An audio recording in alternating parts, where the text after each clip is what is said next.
അരികിൽ. രചന ലക്ഷ്മി. അവതരണം സാലിം കരുളായി. വേണ്ട, വൈകിയും മാതിയും ആ മുറിയിൽ തന്നെ മതി. മോളിക്കുട്ടി, സേറയ്ക്ക് മുകളിൽ വേണ്ടെങ്കിൽ താഴെയുള്ളത് കൊടുക്ക്. ഇത് കേട്ടുകൊണ്ടാണ് വൈക അവിടേക്ക് വരുന്നത്. അവളെ കണ്ടത് സേറൊന്ന് നോക്കി. തന്നെപ്പോലെ അധികം മേക്കപ്പ് ഒന്നും ഇല്ലെങ്കിൽ തന്നെ അവൾ സുന്ദരിയാണെന്നുള്ളത് സേറയിൽ ദേഷ്യമുണ്ടാക്കി. അതിനേക്കാൾ കൂടുതൽ ദേവി അവർക്ക് വേണ്ടി സംസാരിച്ചതും അവൾക്ക് ഇഷ്ടമായില്ല. ഓ, ഇതാണോ വൈക? കൊച്ചെ, നിനക്ക് താഴെ ഏതെങ്കിലും മുറിയിൽ കൊച്ചിനെയും കൊണ്ട് കിടക്കാമോ? എൻ്റെ മോള എല്ലാ വട്ടവും അവിടെ കിടക്കുന്നത്. ഇല്ല, കേൾക്കൂല. ആദി വിളിക്കുന്നതോടൊപ്പം വൈക അവളെ പിടിച്ച് തൻ്റെ ഒപ്പം ചേർത്ത് നിർത്തി. ഞാൻ പറഞ്ഞല്ലോ, സേറയ്ക്ക് വേറൊരു മുറി തരും. ആ മുറിയിൽ ആദിയും വൈകയും കിടക്കും. അത് മതി മോളിക്കുട്ടി. സേറ മോൾക്ക് നിങ്ങളുടെ അപ്പുറത്തെ മുറി ശരിയാക്കി കൊടുക്ക്. ഇനി ഇതിൽ വേറൊരു സംസാരമൊന്നുമില്ല. അമ്മച്ചി അത് പറഞ്ഞതും മറുത്തൊന്നും പറയാതെ സേറ മോളിക്കുട്ടിയുടെ പിന്നാലെ മുകളിലേക്ക് ലഗേജുമായി നടന്നു. പിന്നാലെ ത്രേസ്യ വൈകി വന്ന് കനത്തിൽ നോക്കി അവിടെ മുറിയിലേക്കും പോയി. ഈ കണക്കിനെ ഇവരുടെ പോക്കെങ്കിൽ വന്നതിനേക്കാൾ വേഗത്തിൽ അമ്മയും മോളി ഇവിടുന്ന് പോയിരിക്കും, ദേവി പറഞ്ഞു. ഓ, എത്ര ദിവസം നിൽക്കാനാടാ, നിങ്ങളൊന്നും മിണ്ടാൻ പോവേണ്ട. അത് അവരുടെ കയ്യിൽ പോലിരിക്കും. മോളെ, അവൾ ഇങ്ങനെയാ, ഇതൊന്നും കാര്യാക്കണ്ട. മോളിക്കുട്ടിയോട് ഞാനാ പറഞ്ഞത്, മോൾ അവളുടെ കൂട്ടുകാരാണെന്ന് പറഞ്ഞാൽ മതിയെന്ന്. അല്ലെങ്കിൽ അതിൻ്റെ പരാതി പറച്ചിലും കൂടി ഞാൻ കേൾക്കേണ്ടി വരും. നിങ്ങളുടെ കെട്ടിൻ്റെ സമയമാവട്ടെ, എന്നിട്ട് അറിഞ്ഞാൽ മതി എല്ലാവരും. ഞാനും മോളും വേണമെങ്കിൽ വേറെ മുറിയിലേക്ക് മാറാം അമ്മച്ചി. ഞാൻ മാറില്ല. ആ മുറി ഞാൻ ആക്കും കൊക്കൂല. അമ്മ പോയാ ഞാനവിടെ ഒറ്റയ്ക്ക് കയറിക്കും. കവള് രണ്ടും വീർപ്പിച്ച് ഇപ്പം പൊട്ടുമെന്ന പോലെ വൈകിയെ നോക്കി പറയുന്ന ആദിയെ അവൾ അതേപോലെ തിരിച്ചു നോക്കി. ഓ, പിന്നെ ഉറങ്ങാൻ നേരം അടുത്ത ആരെങ്കിലും ആ വീട്ടിലിരിക്കുന്ന നീയാണോ ആദ്യം ഒറ്റയ്ക്ക് കിടക്കുന്നേ? അല്ലേ ഞാൻ വന്ന് കിടക്കും. എന്തോ പറഞ്ഞാലും താനും മോളാ മുറിയിലേക്ക് എടുക്കും. അമ്മച്ചി പറഞ്ഞതുപോലെ ഇതിന് വേറെ സംസാരമില്ല. അത് അത്രേ ഉള്ളൂ. വിഷന് പനി എങ്ങനെയുണ്ട്? ഞാനിപ്പോൾ കഞ്ഞി കൊടുത്തു. ചെറിയ ചൂടുണ്ട്. വെള്ളം മാറി കുളിച്ചിട്ടാവും. പനിനീർക്കൂർക്ക് ഇട്ടൊരു ആവി പിടിക്ക്, നല്ലതാ. പനിനീർക്കൂർക്ക് അടുക്കളപ്പുറത്തുണ്ട്. അമ്മച്ചി പോയതും വൈക വീണ്ടും ആദിയെ നോക്കി. അത് മനസ്സിലാക്കിയതുപോലെ അന്നവളുടെ മുന്നിലായി വന്നതെന്ന് വൈകയെ നോക്കി ചിരിച്ചു. ഇങ്ങനെ ചിരിക്കല്ലേ, രണ്ടും കൂടി എന്തൊക്കെയോ പ്ലാൻ ചെയ്തിട്ടുണ്ടെന്ന് എനിക്ക് അറിയാം. അവസാനം എൻ്റെ അടുത്ത് നിന്ന് അടി കിട്ടുമ്പോഴും ഈ ഒത്തൊരുമ വേണം. അങ്ങനെ എൻ്റെ പിള്ളേരാരും അടിക്കില്ല. നിങ്ങൾ പറ്റുന്ന അത്രയും പണി ഒപ്പിച്ചോടാ. ഞാനുണ്ട് കൂട്ടിന്. ആ പോയ രണ്ടിനെയും ഇവിടുന്ന് ഓടിക്കണത് ഇപ്പം എൻ്റെ കൂടെ ആവശ്യമാണ്. നല്ല പപ്പ, ഉമ്മ, അയ്യേ അമ്മച്ചിട്ട അമ്മിയേ. ദേ രവി, ഇത് വേണ്ടത് പണിക്ക് കൂട്ടു നിൽക്കുവാണോ? അതൊക്കെ ഞങ്ങൾ നോക്കിക്കോളാം. ഞാനുണ്ടടാ നിങ്ങളുടെ ടീമിൽ. ഓ, ഇനി ഇവിടെ നിന്നാ എനിക്ക് പട്ടി പിടിക്കും. ഞാൻ പോവാം. വൈക രവിയെ ഒന്ന് നോക്കിയതും അവൻ കണ്ണിറുക്കിയ ഒരു ചിരി അവൾക്ക് സമ്മാനിച്ചു. അത് കണ്ടത് മുഖത്ത് വന്ന പതർച്ച പുറത്ത് കാണിക്കാതെ അവൾ അകത്തേക്ക് പോയി. ഞാൻ കണ്ടു. വാപത്തി ചിരിച്ച് രവിയെ നോക്കി ആദ്യം പറഞ്ഞതും അതേ ചിരിയിൽ അന്നയും ഉണ്ടായിരുന്നു. രവിയോ അന്നെ ലവ്വാനോ? ലവ്വോ? ഇതൊക്കെ എവിടുന്ന് പഠിക്കുന്നു? അതൊക്കെ അയ്യ, നിങ്ങൾ തമ്മിൽ ലവ്വാനോ? ആനെ, രവി അമ്മയിൽ ലവ്വായൻ്റെ അല്ലേ? ഞാൻ അമ്മയുടെ വയറ്റിൽ വന്നേ.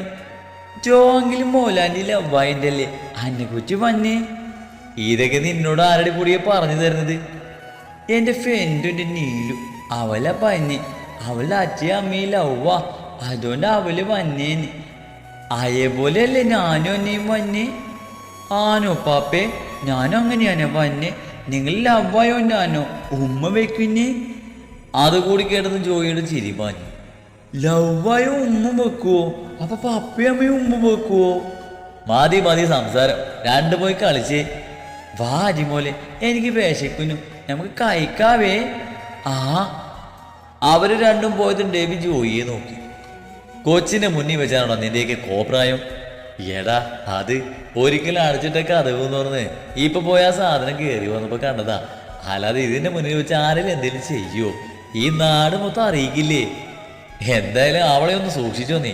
ഇനി എന്തെല്ലാം പറയുന്ന ആർക്കറിയാം? അത് തന്നെ എനിക്കും അങ്ങോട്ട് പറയാനുള്ളത്. ഈ നാമ്പച്ചിക്ക് മരപ്പട്ടി കൂട്ടുന്ന പോലെ ഒരാൾ കൂടെയുണ്ട് ഇപ്പോ. ഈ സൈറ്റിലേക്ക് കുറക്കുന്നതാ നല്ലത്. കണ്ടല്ലേ, നല്ല വൃത്തിക്ക്.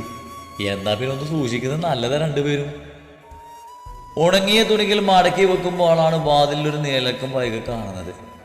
ഒരു സമയം അടങ്ങിയിരിക്കാതെ ഇങ്ങനെ കളിച്ച് നടന്നു കേട്ടോ. എവിടെയും ഉരുണ്ട് വീണ് കിടന്നിട്ട് മോങ്ങിക്കൊണ്ട് വന്നേക്കരുത്. എന്നിട്ടും അനക്കമൊന്നും ഇല്ലെന്ന് കണ്ടതും വൈകം മടക്കിയ തുണി കട്ടിലിൽ വെച്ചു. ആദി, ഞാൻ പറയുന്ന പോലെ കേൾക്കുന്നുള്ളൂ നീ? അതും പറഞ്ഞ് തിരിഞ്ഞതും കാണുന്നത് വാതിലിൽ നിൽക്കുന്ന സേറിയാണ്. ഓ സോറി, ഞാൻ കരുതി ആദിയാണെന്ന്. ആദി മോളാണോ? അതെ. എന്താ ഇത് പേര്? വൈക. എന്ത് ചെയ്യുന്നു? അസിസ്റ്റന്റ് പ്രൊഫസറാണ്. ഓ, മോളിക്കുട്ടിയുടെ ഫ്രണ്ടാണല്ലേ? പറയുന്നതിനോടൊപ്പം തന്നെ മുറിയിലേക്ക് കയറി കട്ടിലിരുന്ന് കഴിഞ്ഞിരുന്ന സേറ. അതെന്തോ വൈകയ്ക്ക് ഇഷ്ടമായില്ല. പക്ഷേ അതവൾ പുറത്ത് കാണിച്ചില്ല. ഡേവിഡിന്റെ നേരത്തെ പരിചയമുണ്ടോ? എന്താ അങ്ങനെ ചോദിച്ചത്? ചോദിച്ചെന്നേ ഉള്ളൂ. എൻ്റെയും ഡേവിഡിൻ്റെയും മാരേജ് ചെയ്താണ്ട് ഉറപ്പിച്ച് വെച്ചേക്കുവാ. ഉടനെ കാണും. കൺഗ്രാറ്റ്സ്. വൈകിയുടെ ഹസ്ബൻഡ് എന്ത് ചെയ്യുന്നു? വന്നിട്ടുണ്ടോ കൂടെ? ഞാൻ ഡിവോഴ്സാണ്. ഓ, അപ്പൊ പിന്നെ വൈക. സേറ പറഞ്ഞു പൂർത്തിയാക്കും മുമ്പ് മോളിക്കുട്ടി മുറിയിലേക്ക് വന്നിരുന്നു. ആഹാ, സേറ ഉണ്ടായിരുന്നു ഇവിടെ. പരിചയപ്പെടാൻ ഇറങ്ങിയതാവൂലേ? ആ അതെ. എന്നാ നിങ്ങൾ സംസാരിക്ക്. സേറ പോയത് മോളിക്കുട്ടി വൈകിയെ നോക്കി. ആ സാധനം എന്താ പറഞ്ഞത്? എന്നെ പറ്റി ചോദിച്ചു. കൂടെ ഹസ്ബൻഡിനെയും.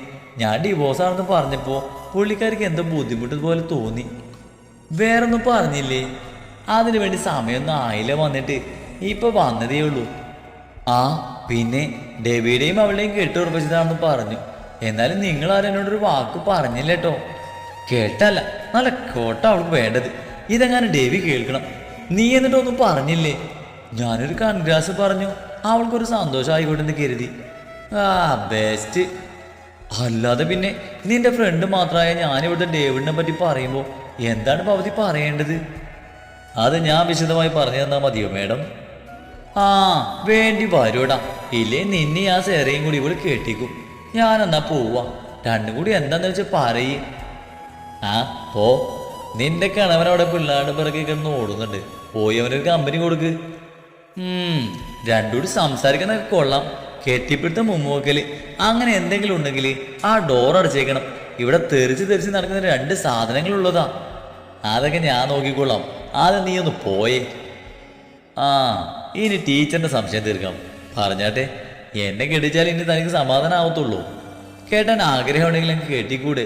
എന്നോട് ചോദിക്കണേ ഇങ്ങനെ. കേട്ടാൻ ആഗ്രഹമില്ലെന്ന് ആര് പറഞ്ഞു? നല്ല ആഗ്രഹമുണ്ട്. പക്ഷേ അതിന് ഈ ടീച്ചർ കൂടി ഒന്ന് മനസ്സ് വെക്കേണ്ടേ? എന്താണ് പോലീസെ ഒരു റൊമാൻറ്റിക് അപ്രോച്ച്? ആ എന്ത് ചെയ്യാം. സിനിമയിലായിരുന്നെങ്കിലും ഡുയിറ്റൊക്കെ പാടി നടക്കായിരുന്നു. പാട്ട് കഴിയുമ്പോൾ പിള്ളേർ രണ്ടും തന്നെ ഒക്കത്തിരുന്നേനെ. അയ്യടാ മാറങ്ങോട്ട്. മനസ്സിലിപ്പോൾ കണ്ടില്ലേ കള്ള പോലീസ്. അല്ലേലേ എനിക്കതിൽ താല്പര്യമില്ല. ഞാൻ നല്ല അധ്വാനിക്കുന്ന കൂട്ടത്തിലാണ്. ചി പോ, വൃത്തികേട് പറയുന്നു. കുറുമ്പോട് ചോദിച്ചതും അവനവളെ തന്റെ കൈവലയത്തിലാക്കിയതും ഒന്നിച്ചായിരുന്നു. എന്തേ കാണിക്കുന്നേ? വിട്ടേ. ഹ അങ്ങനെ പെടക്കാതെ പെണ്ണേ. ഇപ്പോഴേ ഈ നെഞ്ചത്ത് ഇതുപോലെ ഡിസ്കോഡ് കളിച്ചാല് ഞാൻ കുറെ കഷ്ടപ്പെടേണ്ടി വരുമല്ലോ. ഡേവി വേണ്ടായേ. വേണ്ടേ? വേണ്ട. എന്നെ പോലെ അവൾ അവന്റെ കണ്ണുകളിലേക്ക് നോക്കി മൂളി. എനിക്ക് ഈ ഡെവിയേക്കാൾ ഈ നാവിന്ന് കേൾക്കാൻ ഇഷ്ടം എന്താണെന്ന് അറിയോ? അവൾ പുരികൻ ചുളിച്ചു. പിന്നെ അറിയില്ലെന്ന പോലെ ചുണ്ടുപിളത്തി. ഈ ചായാന്ന് അങ്ങനെ വിളിച്ചോണം എൻ്റെ പെണ്ണിനെ. ഞാനങ്ങ് വിളിക്കില്ല. കൊണ്ടുപോയി കേസ് കൊടുക്ക്.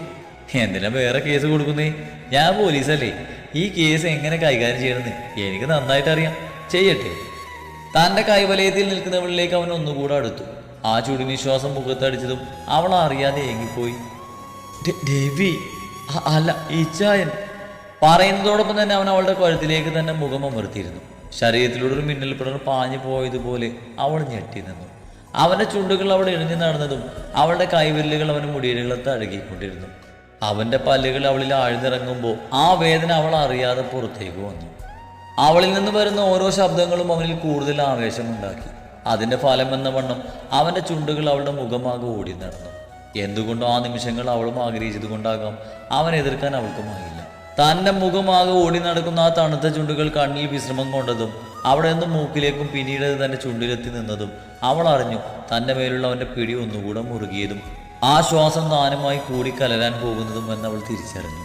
ആ തണുത്ത ചുണ്ടുകൾ തൻ്റെ ചുണ്ടിനെ പൊതിഞ്ഞതും അവൾ ഇരു കണ്ണുകളും കൂട്ടിയടിച്ചു.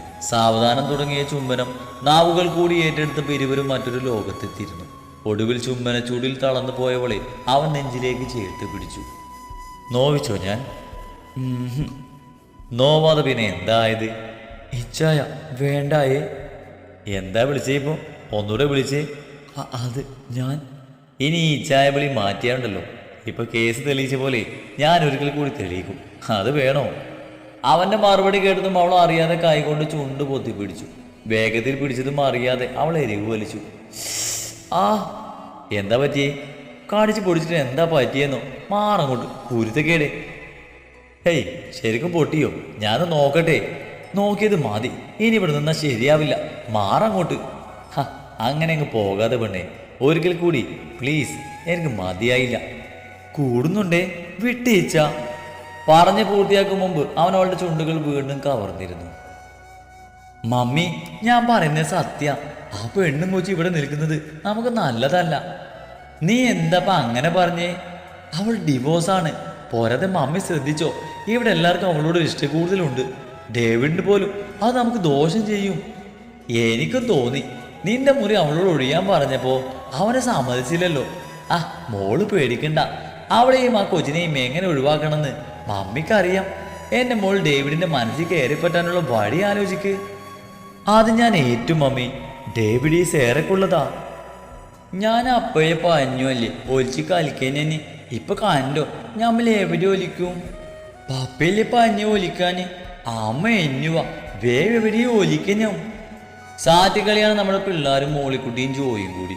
മോളിക്കുട്ടിയാണ് എണ്ണുന്നത്. ജോയി ആദ്യമേ ഒളിക്കാൻ വേണ്ടി ഓടി. നമ്മുടെ പിള്ളേർ മാത്രം ഒളിക്കാനുള്ള സ്ഥലവും തപ്പി നടക്കുവാണ്. ടി വിയുടെ പിറകിൽ ഒലിച്ചാലോ? വേണ്ട, അമ്മ ആദ്യം നമ്മളെ പിരിക്കും. എന്നാ അറിയോ? 10 വരെ ഞാൻ അറിയും, പിന്നെ അറിയൂല. എനിക്ക് 20 അറിയാം, പക്ഷേ അമ്മ 50 എന്നെ. എന്നാ വാ ഞമ്മ ചോദിച്ച എന്നാ അറിയൂല. എനിക്കും അമ്മയുടെ മുറിയിൽ ഒളിച്ച 5 വരൂല. എന്നാ വാ പോവാം. രണ്ടുപേരും കയ്യും പിടിച്ച് വൈകിയുടെ മുറിയിലേക്ക് കയറിയതും കാണുന്നത് തിരിഞ്ഞു നിൽക്കുന്ന ഡെവിയാണ്. പപ്പേ പെട്ടെന്നായത് കൊണ്ട് തന്നെ ഡെവി ഞെട്ടിപ്പോയിരുന്നു. അതിന്റെ ഫലമായി വൈകിയിൽ നിന്നും ഒരു നിലവിളിയും കൂടി പുറത്തേക്ക് വന്നു.